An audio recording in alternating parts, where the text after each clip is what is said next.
바로 이 안디옥도 이 IS라고 하는 그런 이슬람의 과격단체의 횡포가 박해와 핍박이 굉장히 심한 지역이라서 기독교인들을 수차례 참수했던 그런 것들이 있는 지역이 바로 지금 안디옥의 지역입니다. 그것을 취재하고 돌아와서 기록을 하는데 굉장히 마음이 좀 무거워지는 그런 내용을 읽게 됐습니다. 보니까 그 안디옥 내에 그래도 대부분 다 무슬림인데 안디옥 개신교회라고 하는 조그만 교회가 있더라는 겁니다. 그래서 신기해서 그 기자가 들어가서 안디옥에 이렇게 그 교회에 예배를 드리는데 그날 마침 세례식을 행하더라는 거예요. 그게 지난달입니다. 지난 4월 26일 주일에 그곳에서 기독교회 안에서 세례식을 행하는데 4명의 사람이 세례식을 받더라는 거죠. 이 4명은 태어나면서부터 무슬림, 이슬람으로 태어난 그러한 사람들이었는데 그들이 세례 문답을 하는데 성도들 앞에서 신앙 고백을 하는데 그 신앙 고백이 떨리는 목소리로 신앙 고백, 예수 그리스도는 나의 구세주 맞습니다 라고 하는 신앙 고백을 정확하게 하더라는 겁니다. 그런데 그 고백하는 내용이 굉장히 떨리는 목소리로 신앙 고백을 하더라는 것이죠. 그도 그럴 수밖에 없는 것은 기독교인이 되어진다고 하는 것은 지금 그 지역의 상황이나 지금 상태로 봤을 때 이제 언제 어떻게 그 무슬림들에 의해서 잡혀서 참수당할지 모르는 그런 위험이 아주 직면하고 있는 상황에서 지금 무슬림으로 있다가 기독교인으로 개종하는 세례식을 행한다고 하는 것은 곧 고난을 각오하고 죽음을 각오하는 결단에 의해서 세례를 받는 있는 상황이었던 것입니다. 그러니 그들의 목소리가 떨릴 수밖에 없는, 그럼에도 불구하고 나는 주님을 따르겠다라고 하는 결단하고 있는 그러한 정말 감격적인 예배의 광경을 경험하고 왔다고 기록을 하더라고요. 이 모습을 보면서 오늘 본문에도 고난을 각오하고 죽음을 각오하는 한 사람의 신앙 고백이 나오고 있는 것을 볼 수 있습니다. 오늘 이 내용을 살펴보면서 우리 사랑하는 성도들과 이렇게 하나님의 은혜를 이 아침에 나누고 싶습니다. 오늘 고난과 죽음을 각오하고 있었던 사람은 누구였나? 이미 우리가 성경 읽어서 아시는 것처럼 그는 사도 바울이었습니다. 사도 바울은 이미 앞에서 얘기했던 것처럼 이제 에베소 지역을 통과해서 에베소 장로들과 함께 목을 부둥켜 안고 울면서 이제 예루살렘에 가지 말라는 만류도 들었지만 그는 내려오는 길에 이제 가이사라의 빌립 집사 있죠. 초대교회 7집사 중에 하나인 빌립 집사, 빌립 전도자로 나옵니다. 그 빌립 집사님의 집에 이제 거하게 되었습니다. 그 빌립 집사 집에서 거하면서 있는데 유대로부터 올라온 선지자 한 명이 있었습니다. 아가보라고 하는 선지자가 있었는데 이 아가보 선지자가 대뜸 바울 선생님 그 띠를 좀 주십시오. 그래서 허리띠를 달라는 거예요. 그 허리띠를 가지고서는 자기의 손을 꽁꽁 묶더니만 하는 말이 이 띠의 임자가 이와 같이 결박을 당하게 될 것입니다. 그래서 예루살렘에서 결박당한 채로 이방인들의 손에 넘겨지게 될 것입니다 라고 하는 예언을 하는 것이었습니다. 저무라도 놀라운 그런 예언이었습니다. 그런데 이 아가보 선지자가 허튼 소리를 하는 선지자가 아닌 것은 우리가 앞에서 사도행전 11장 28절에 보게 되면 이제 예루살렘에 큰 기근이 나서 한동안 예루살렘에 큰 어려움이 있을 것이다 라고 하는 예언을 15년 전에 했었거든요. 그런데 이 아가보 선지자가 예언한 대로 바로 예루살렘에는 큰 기근이 들어서 얼마나 어려운 일들을 당했는지 알 수가 없습니다. 그러니까 아가보 선지자가 얘기하는 말은 허튼 예언이 아니고 허튼 소리가 아니었던 것이죠. 바로 그러한 사람이 사도 바울이 이제 수족이 동여지고 이방인에게 넘겨지리라고 하는 이런 예언을 받게 되었을 때 그의 그 무게는 굉장히 무거웠던 것입니다. 그런데 이 말을 듣고 이제 여기에 우리가 예루살렘으로 내려가지 말라 얘기인데 여기 우리라고 하는 것은 바로 이 사도행전을 기록했던 누가와 그곳에 있었던 많은 예수님을 따르는 사람들, 성도들, 그 성도들이 만류하면서 제발 예루살렘으로 내려가시지 않으면 안 되겠습니까? 내려가지 마세요. 가면 큰 어려움과 핍박과 환란이 있다고 하는데 가지 마세요 라고 만류를 하고 있었습니다. 그때에 사도 바울이 대답하는 내용이 오늘 본문에 나오고 있는 것이죠. 사도 바울의 대답이 뭡니까? 나는 주 예수의 이름을 위하여 결박을 받을 뿐만 아니라 예루살렘에서 죽을 각오도 하였노라. 죽을 각오도 하였노라. 이렇게 대답을 하는 것입니다. 고난 받을 각오가, 아니 죽을 각오가 이미 되어져 있다라고 대답하는 그 소리를 들으며 더 이상 누가를 비롯해서 많은 성도들이 만류할 수가 없는 상황이 되어져서 하나님의 뜻이 이루어지기를 바랍니다 라고 포기를 하고 있는 상황이 오늘 본문에 기록되어지고 있는 것이죠. 사도 바울이 어떻게 이와 같이 죽을 각오를 고백하고 있을까? 고난받을 각오가 되어져 있다라고 이야기를 하고 있을까? 그 사람이 성격적으로 의협심이 있는 사람이라서 그랬을까요? 아니면 다른 사람들 앞에 앞장서는 거 좋아하고 많은 사람들 앞에 인정받는 것을 좋아하는 어떤 영웅 심리가 있어서 그런 성격상에 나는 가서 죽을 거야 라고 어떤 그런 의협심에 그런 고백을 한 것이었을까요? 전혀 그렇지 않았습니다. 그는 바로 고난받고 죽을 각오가 되어져 있다는 것이 자기를 드러내기 위해서 이야기하는 고백이 아니었고, 그가 고백할 수 있었던 이유는 바로 예수 그리스도의 십자가의 은혜에 사로잡혔기 때문에 그러했던 것입니다. 예수님의 부활을 확신하는 그러한 신앙을 가졌기 때문에 그러했던 것입니다. 다시 말하면 이 사도 바울은 여러분이 아시는 것처럼 다메섹 도상에서 예수 그리스도께서 부활하신 모습을 발견할 때에 그가 체험하게 되었던 것은 과연 하나님의 아들이신 예수님이 자기의 죄를 용서하기 위하여 십자가에서 자기의 생명을 내어놓고 나에게 생명을 주신, 내 생명을 얻게 하기 위해서 생명을 주신 예수님이라는 사실을 너무나도 확실하게 인격적으로 예수님을 만났기 때문에 그 십자가의 은혜가 그의 삶을 전폭적으로 주장하게 되어졌던 것을 볼 수가 있습니다. 십자가의 은혜가 사도 바울을 고난과 죽음을 각오하는 신앙인으로 만들었던 것을 볼 수 있습니다. 사실 오늘날 한국교회를 참 많은 사람들이 이렇게 저렇게 평가하고 있습니다. 한국교회가 전 세계의 기독교인들이 주시하는 그러한 거대한 부흥의 하나의 모델 케이스처럼 보여주는 한국교회, 거대한 한국교회가 되어졌습니다. 그런데 여러분 잘 아시는 것처럼 오늘날 한국교회는 점점 힘을 잃어가고 있습니다. 수는 엄청나고 큰 교회당들도 많이 지었는데 힘은 점점 약해져 가고 있습니다. 아니 어떻게 보면 일제시대 때나 또 공산주의 치하에서 교회가 있었죠. 그때 교회는 이렇게 화려한 교회들이 없었습니다. 큰 교회당이 어디 있습니까? 그저 자그마한 집 한 채에 모여서 예배드리는 성도들, 작은 수의 교회 공동체에 모여서 예배드리는 초라한 모습의 교회들만이 있었습니다. 그런데 그 당시에 교회들은 얼마나 힘이 있었는지 모릅니다.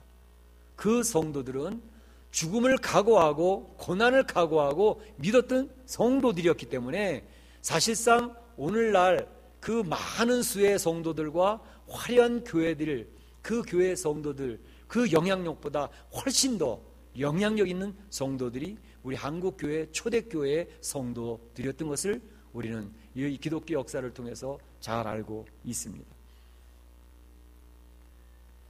로마 시대의 기독교도 그랬습니다. 로마 시대의 기독교가 카타콤이라고 들어보시지 않았습니까? 카타콤이라고 하는 것은 로마 사람들, 그 사람들이 무덤입니다. 그러니까 성도들이 핍박을 당하고 잡히면 죽으니까 무덤으로 들어가서 무덤에서 모여서 무덤의 그 공간 속에서 예배를 드렸습니다. 물론 한국의 오늘날의 무덤과는 다르죠. 그 당시에 무덤이라고 하는 것은 굴을 깊게 파서 굴 속에 이제 공간을 만들어 놓고 이제 관을 갖다 놓고 시신을 갖다 놓고 해서 무덤으로 삼았던 것입니다. 그러니까 그 안에는 넓은 공터들도 있었고 했습니다. 그것들이 카타콤, 그 무덤들이 쭉쭉쭉 비밀로 아주 비밀 지하처럼 연결이 되어져 있어서 그 안에 들어가서 예배를 드리면 로마 군인들도 들어와서 잡을 수가 없도록 그렇게 비밀 통로로 이어져 있었기 때문에 그 카타콤에서 성도들은 예배를 드리며 예수님을 따르는 그러한 성도들이 되었습니다. 그때 그 성도들은 죽음을 각오하고 신앙생활을 했기 때문에 얼마나 힘이 있었는지 모릅니다. 수가 많지는 않았습니다. 그러나 힘이 있었습니다. 죽기를 각오하고 믿는 신앙인을 어찌 막을 수가 있겠습니까? 그 신앙인들은 결국 로마를 정복하고야 말지요. 오늘 장로님 기도하셨던 것처럼 313년에 콘스탄틴 대제가 이젠 기독교가 우리 로마의 국교다라고 선언하는, 그러니까 로마가 그 소수의 힘없던 그 기독교인에 의해서 정복되어지는 그러한 역사가 로마의 기독교의 역사에 기록이 되어져 있는 것입니다. 그런데 문제는 콘스탄틴 대제가 로마를 국교로 선포하고 난 다음부터 문제가 생겼습니다. 이제는 죽을 이유도 없습니다. 고난받을 이유도 없습니다. 아니, 기독교인이 되어진다고 하는 것은 그 당시에 사회생활하는데 기독교인이 아니고서는 행세를 할 수 없는 그러한 사회적인 분위기로 바뀌어졌던 것입니다. 로마의 지도층에 있는 모든 사람들이 기독교인으로 바뀌었습니다.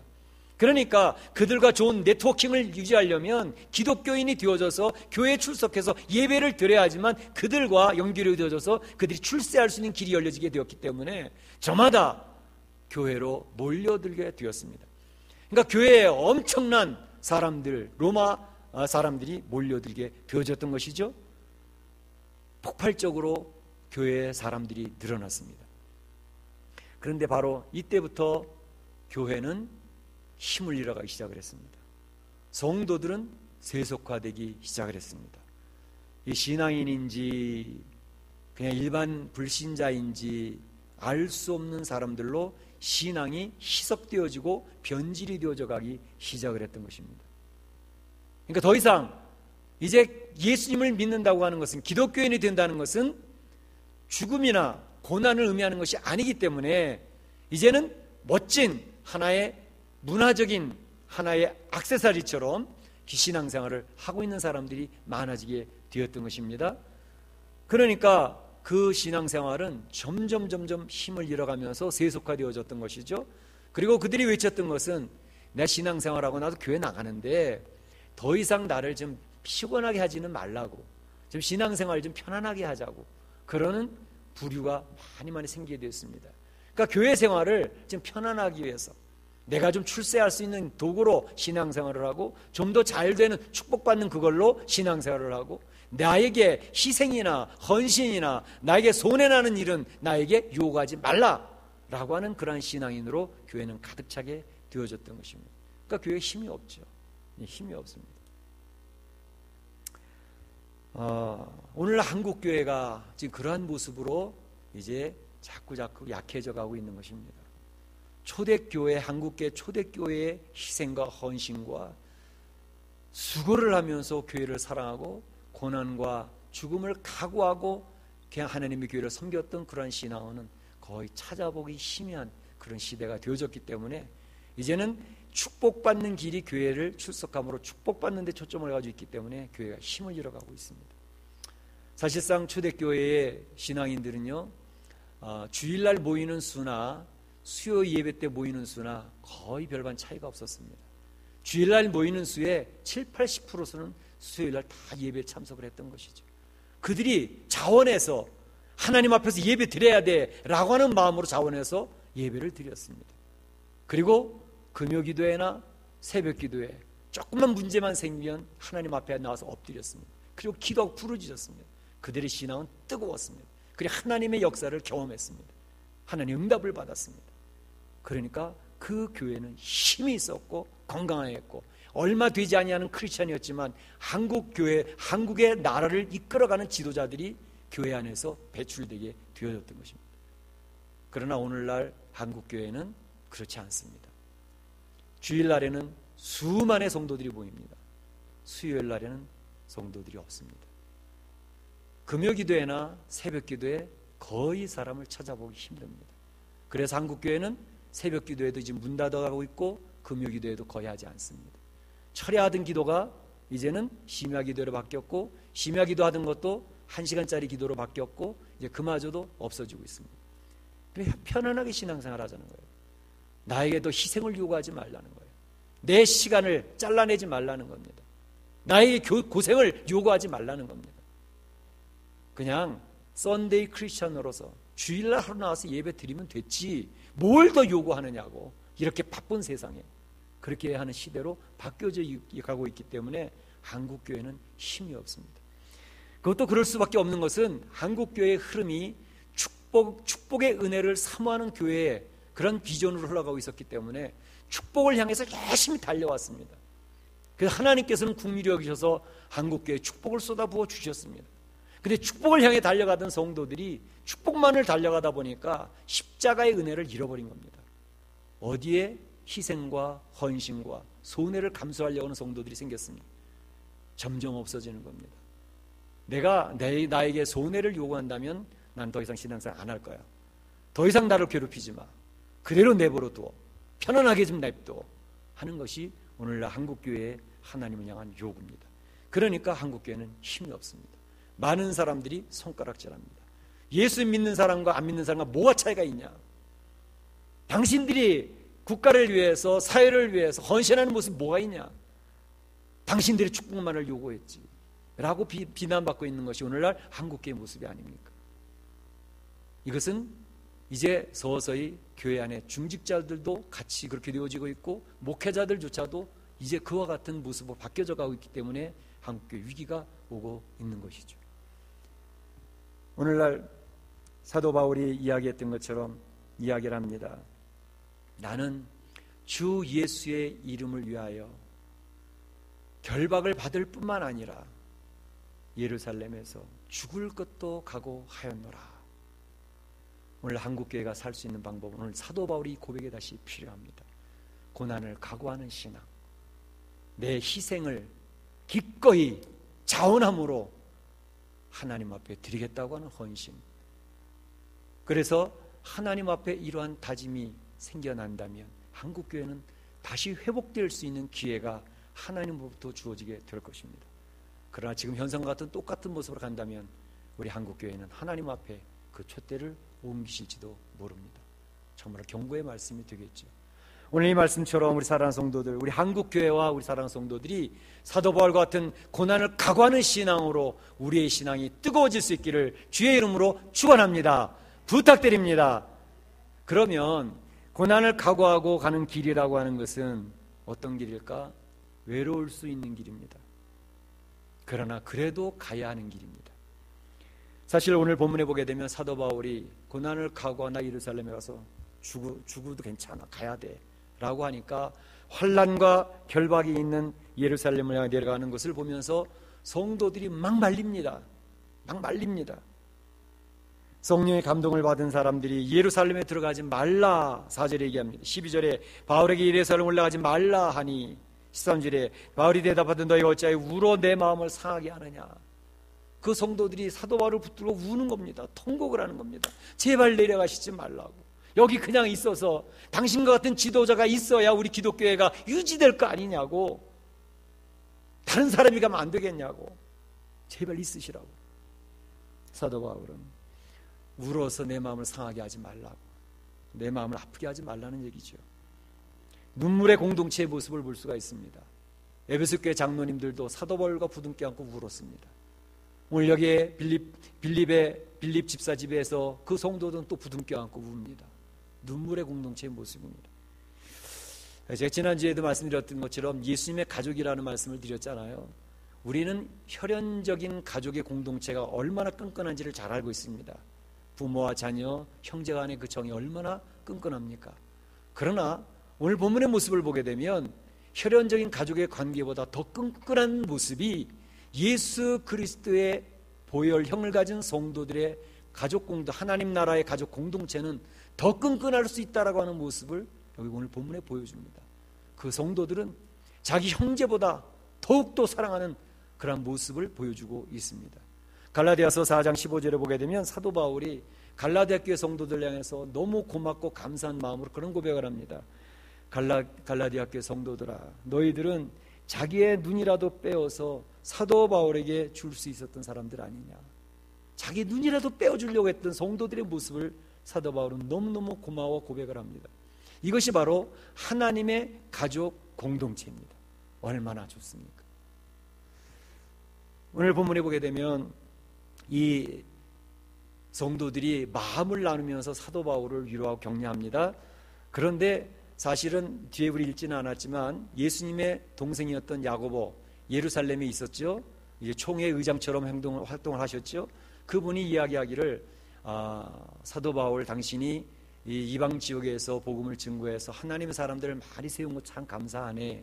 그런데 예루살렘 안에는 지금 사도 바울에 대한 안티그룹이 많다고, 율법을 지키지 아니하고 할례를 받지 말라고 모세 율법을 거역한다고 하는 사람들이 많으니 내가 한 가지 제안을 하겠네. 율법을 지키는 모습을 그들에게 보여주면 좋겠어. 실제적인 바울의 도움을 이야기합니다. 사도 바울을 도울 수 있는 방안을 제시합니다. 그러니까 율법을 지키는 것을 한번 보여주면 좋겠다. 마침 여기에 결례를 행하는 네 사람이 있으니 이 사람들에게 결례 행하는 그런 비용을 대고 성전에 들어가서 결례가 만기되어졌다고 하는 것을 보고하는 그 일을 사도 바울이 좀 주도적으로 좀 하면 많은 사람들이 과연 사도 바울도 율법을 어기는 사람이 아니라는 사실을 알 터이니 당신에게 큰 도움이 될 거야 라고 제안을 합니다. 사도 바울이 감사하게 생각하면서 그렇게 하겠다고 그 제안을 받아들입니다. 그러니까 사도 바울은 지금 죽음을 각오하고 예루살렘에 왔는데 사실은 사도 바울과 함께 하겠다고 하는 교회 공동체가 있었습니다. 그를 안타까워하고 눈물 흘려주는 함께하는 사람들이 있었습니다. 실제적으로 도와주려고 하는 주위의 사람들이 주변에 있었습니다. 얼마나 감사한 일입니까? 우리가 신앙생활할 때 이 교회 공동체가 여러분과 함께 해주고 여러분의 아픔을 같이 나눠주고 여러분을 위로하고 격려할 수 있다면 이게 얼마나 큰 힘이 되는지 알 수가 없습니다. 나 혼자인 줄 알았는데 나를 위로하는 권사님이 계셔, 나를 위로하는 장로님이 계셔, 나를 위로해주는 집사님들이 계셔. 정말 형제보다도 너무 좋다라는 고백이 나올 수가 있는 것이죠. 너무 감사한 일입니다. 그런데 성도가 신앙생활을 할 때 이와 같이 성도들이 마음을 같이 위로해주는 그런 공동체가 될 때도 있지만 때로는 혼자서 그 길을 걸어가야 될 때도 있습니다. 바로 예수님이 그와 같이 하셨습니다. 예수님은 홀로 십자가를 향하여서 제자들도 떨어져 나가고 가까이 있던 모든 사람이 떨어져 나갈 때 그 길을 뚜벅뚜벅 걸어가셨습니다. 그러면서 그를 따르는 제자들에게 또 말씀을 주십니다. 제자들아, 너희들도 혼자 가야 될 때가 올 수도 있다. 같이 마음을 합하여 기도해주고 도와주고 격려해주는 성도들이 함께 있을 땐 감사한 일이지, 도와주는 성도가 있어 감사한 일이지. 그런데 그렇지 못할 때도 있으니 주의해라. 미리미리 마음에 준비를 하고 있어라. 그런 얘기를 합니다. 누가복음 21장 16절부터 그런 얘기를 합니다. 심지어 부모와 형제와 친척과 벗이 너희를 넘겨주어 너희 중에 몇을 죽이게 하겠고 너희가 내 이름을 위하여 내 이름 때문에 미움을 받을 것이나 그랬습니다.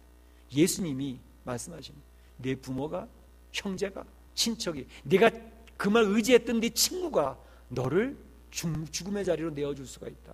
단지 예수님을 믿는다는 것 때문에 미움을 받는 자리로 내가 갈 수도 있는데 그것이 나를 따르는 길이야. 그러나 기억해라. 너희 머리털 하나도 상하지 않도록 내가 보호하리라. 예수님이 선언을 하시는 것입니다. 성도들이 가야 되는 길을 잘 보여주고 있는 것입니다.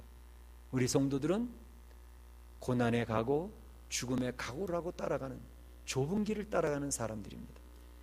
때로는 그런 길이 있다 할지라도 외로울지라도 그 길을 우리는 가야만 되는 사람들이 예수님 믿는 사람들입니다. 고난을 가고 가는 성도들에게는 하나님의 도우심이 분명히 있습니다. 하나님이 함께 하시기 때문에 그 어려운 길이라도 갈 수가 있게 되는 것입니다. 나의 힘으로는 고난의 길, 죽음을 각오하는 길 갈 수 없습니다. 그러나 성령님이 함께 하시고 위로하시고 격려하시고 하나님이 도우시는 놀라운 역사로 성도들을 보호하시기 때문에 그 길을 갈 수가 있는 것입니다. 사실 야고보 사도가 주의 형제 야고보가 바울에게 제안을 했던 것처럼 성전에 가서 결례 행하는 거 그거 하면 율법을 지키는 자들로 저희들이 알 터이니 당신에게 도움이 될 것 같아 라고 이야기하는 것을 사도 바울이 받아들여서 그 제안대로 자기 비용을 들여서 결례 행하는 것을 행하고 성전에 가서 결례가 다 끝났다고 만기 보고하는 그런 것을 위해서 예루살렘의 성전에 들어가게 되었습니다. 그런데 이게 웬일입니까? 바로 그것이 사도 바울을 도우려고 했던 그 제안이 화근이 되고 말았습니다. 왜냐하면 성전에 들어갔는데 성전에 들어와 있던 또 아시아에서 온 다른 유대인들이 소리 지르며 이야기하기를 저 사람이 바울인데 저 바울은 바로 이방인 헬라인을 성전까지 데리고 들어왔던 사람이다. 저 사람을 그대로 내버려두면 안 돼. 율법을 어기는 사람이야 라고 하면서 사도 바울을 그 군중을 선동시켜서 잡도록 만들었습니다. 그러니까 사도 바울을 도우려고 했던 일이 오히려 그에게 큰 어려움으로 다가오게 되어졌던 것이죠. 얼마나 난처한 상황이 되어졌습니까? 그때에 참 그 군중들은 사도 바울을 붙들어서 그 자리에서 매질을 하는데 마구마구 때립니다. 조금만 더 놔두면 사도 바울은 그것을 맞아 죽을 형편이 되어지고 있습니다. 그런데 그때에 하나님의 도우심의 손길이 있습니다. 1000명의 부하를 데리고 있는 천부장이 백부장들을 데리고 200여 명이나 되는 많은 군사를 이끌고 그 성전으로 들어와서 사도 바울을 더 이상 때리지 못하도록 딱 단도리합니다. 더 치면 안 돼. 내버려둬. 사도 바울을 딱 보호를 합니다. 하나님께서 천부장인을 동원시켜서 사도 바울을 지키시고 보호하시는 것이었습니다. 이런 일들은요, 성경에 얼마든지 많이 나옵니다. 죽음을 각오하고 하나님 앞에 신앙을 지켰던 사람들을 보호하신 하나님의 역사는 성경 전체에서 여기저기에서 계속 기록되고 있습니다. 여러분 잘 아시는 다니엘의 세 친구 아시죠? 우상 앞에 절할 수 없다고 해서 자원하는 마음으로 풀물 속에 들어갔습니다. 우리는 그리 아니하실지라도 하나님이 우리를 건져내시지 않는다 할지라도 풀물 속에 들어가서 죽겠습니다. 죽음을 각오하고 풀물 속에 걸어 들어갔습니다. 그런데 이게 웬일입니까? 풀무 안에 세 사람이 들어갔는데 네 번째 형상이 그들을 지키고 있었습니다. 하나님의 보호하심이 있었던 거죠. 나왔는데 보니까 머리털 하나도 끄슬리지 아니하고 옷 하나 타는 냄새가 없습니다. 온전하게 하나님이 그들을 지켜내셨던 것입니다. 할렐루야, 할렐루야. 하나님의 보호하심이 있는 것입니다. 열왕기상 17장 2절에 보게 되면 엘리야가 아합 왕에게 경고를 합니다. 하나님 똑바로 믿으시오. 그 권세자 앞에 큰소리 치고 나왔으니 두렵습니다. 하나님이 그리 시냇가로 숨어라 얘기합니다. 그리 시냇가에서 숨었습니다. 엘리야 이제 쫄딱 굶어 죽을 수밖에 없는 상황이 됐습니다. 그런데 하나님이 까마귀를 동원하셔서 아침, 점심, 저녁으로 떡과 고기를 갖다 날라주십니다. 할렐루야. 하나님의 보호하십니다. 이러한 역사들은 성경에도 많이 기록되어져 있지만 이미 우리들을 먼저 신앙생활하던 신앙의 선배들이 간증으로 무수히 고백을 하고 있습니다. 하나님만을 의지하고 나갔더니 손해를 각오하고 고난을 각오하고 죽음을 각오하고 신앙을 지켰더니 하나님이 지켜주시더라고. 하나님을 바라보고 나는 하나님을 했더니 하나님이 내 일을 해주시더라고. 하나님을 의지했더니 하나님 내 가정을 지켜주시고 내 사업처를 지켜주시고 나의 교회를 지켜주셨다고 고백하는 간증이 얼마나 많습니까? 오늘 기독교가 힘을 잃어가고 있습니다. 그러한 모습이 지금 모든 교회를 휩쓸어가고 있습니다. 지금 이것을 회복하는 방법은 예수님의 십자가의 은혜를 바라보는 것밖에 없습니다. 고난을 각오하고 죽음을 각오하고 나는 주님을 따라 좁은 길이라도 가겠다. 힘들고 외롭지만 그 길을 가겠다라고 각오하는 신앙인들이 우후죽순으로 일어나서 회복이 되어져야 될 것입니다. 오늘 서두에 말씀드렸던 것처럼 안디옥 교회에서 태어나면서부터 무슬림이었던 그 네 사람, 예수 그리스도의 사람 세례를 받는다고 하는 것은 곧 자기의 얼마 한 달이나 아니면 1년 안에 죽을지도 모른다고 하는 것을 각오하고 세례를 받는 그러한 상황을 지난 4월 26일 날 우리는 보고 온 것입니다. 그들은 죽음을 각오하고 신앙을 택합니다. 예수님 앞에 첫사랑을 고백을 합니다. 바로 이 모습은 우리들에게 큰 도전이 되고 있습니다. 이와 같이 죽으면 죽으리라 하고 주님을 따라 섬기게 된다면 우리 하나님이 그냥 두실 리가 없습니다. 여러분의 가정과 사업터와 우리 교회를 하나님 건강하게 지켜주실 것입니다. 그래서 그 하나님을 체험할 수 있게 될 것입니다. 하나님이 얼마나 전능하신 하나님인지, 그 하나님 우리를 얼마나 지키시고 보호하시는지, 지금 이 멕시코 땅에서 역사하고 계신 하나님을 우리는 분명히 경험할 수가 있게 될 것입니다. 사랑하는 성도 여러분, 우리가 편안하게 그저 되는 대로 세속화된 모습으로 신앙생활을 할 것인지, 아니면 죽음을 가고 고난을 각오하고 바로 그 무슬림의 개종하는 모습처럼 새로운 마음과 각오를 가지고 주님을 따르기로 결정을 하서 우리는 수요 예배도 출석하고 금요 기도에 새벽 기도도 출석하면서 하나님 앞에 내 시간도 드리겠습니다. 나의 삶도 드리겠습니다. 이제 썬데이 크리스찬으로서 내가 만족하지 않겠습니다. 결단하는 귀한 시간이 되면 얼마나 좋을까.